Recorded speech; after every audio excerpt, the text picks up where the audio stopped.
Third law of exponents is all about a power of a power. If you got some number raised to an exponent, you raise that whole thing to another exponent. What you do is you just multiply the little numbers together. Show you what I mean. Let's say we have x squared raised to the third. All right, you see those little numbers up there? 2 and 3. Multiply them together. 2 times 3 is 6. That's your answer, x to the 6. Okay, but why? Because x squared is the same thing as x times x. And if you're going to do that to the third, what you're really doing is x times x times x times x times x times x. How many x's are up there?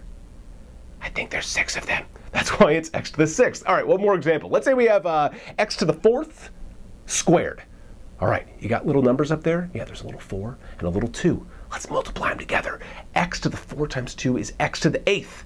That's your answer, x to the 8th. But why? Because x to the 4th is the same thing as x times x times x times x. And if we're going to square that, we're going to do x times x times x times x times x times x times x times x. There are 8 x's up there. That's why it's x to the 8th. This is how the third law of exponents works.